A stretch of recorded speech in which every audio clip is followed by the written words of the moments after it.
So I was doing a little research myself and I found out that the first black Republican senator was in 1870.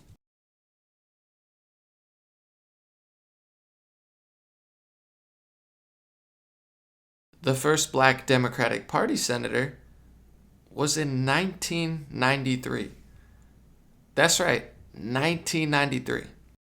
I've always heard that the parties switched at some point, maybe in the mid 1900s. I did a little more research and I found out that the KKK was actually invented to try to stop the Republican Party. It was literally created to intimidate and fight black Republicans and white Republicans who supported the black Republicans. We were always told that the parties just magically switched at some point. That all of a sudden the Republican Party became very racist and the left-wing party became the social justice advocates. Based on my research, it doesn't look like it happened in the mid-1900s like they said. Also, when it comes to racism in the modern day, of course you have bad people on both sides, but I don't see the systemic racism on the right as much as I see the systemic racism on the left. The left has race vision. They don't even know how to look at you as a human being or judge you by content of character. They almost completely judge you by your race. They discredit certain peoples only because of the color of their skin. Put out thousands of articles a month that have all to do with the color of someone's skin and don't really have a lot of logic or rationality or common sense behind it. The modern day left ideologically segregates people and says that certain ethnicities and races are permanent victims no matter what happens, their intent, their content of character, and other groups of people are permanent oppressors no matter how much adversity that they've had to face in their lives or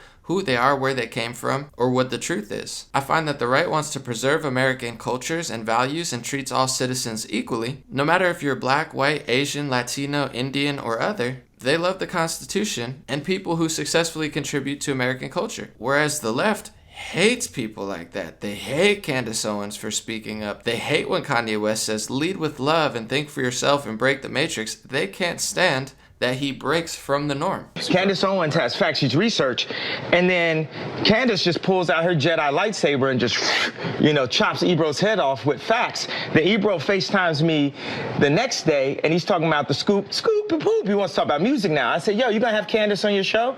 He's like, nah, I'm not. She's mean. So you're gonna stifle her voice, Ebro. You're choosing to enslave people's minds. You're choosing to not let the truth be free. Fact. From 1620 to 1865, the bodies of African American men and women were enslaved in America. The year is now 2017, and the minds of these males and females are now enslaved. You see, the problem is that African Americans have not yet developed an apparatus to make Democrats make good on their promises once they are in the office. So instead, what do? We complain about it for 4 years and then we get right back on the wheel. We are literally like hamsters on a wheel. The African American community understands what is going on, which is simply that the media has enslaved your minds. I can't lie. It really creeps me out that the History Channel wrote, following the Civil War, the Ku Klux Klan emerges to suppress and victimize newly freed slaves. Ideologically, I don't see much of a difference between that and how liberals in the media treat black Americans who declare themselves mentally free. This is a backbone of what Kanye West has been saying. It's not even political. He says he is free. Candace says she is a victor, not a victim. Democrats, liberals, progressives, and leftists hate that and desperately wish they would have a victim mentality. In an era of manifestation and the power of your mind, this is mental enslavement, suppression, and victimization.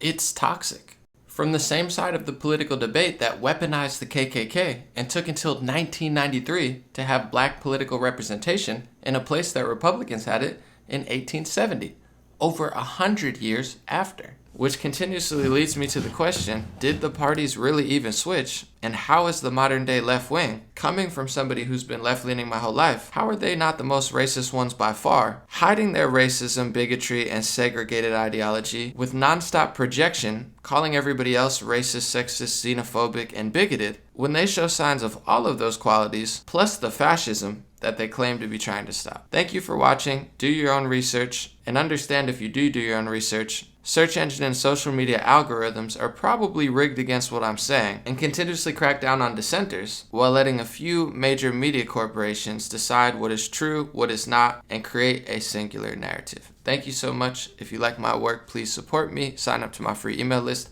Have a good week.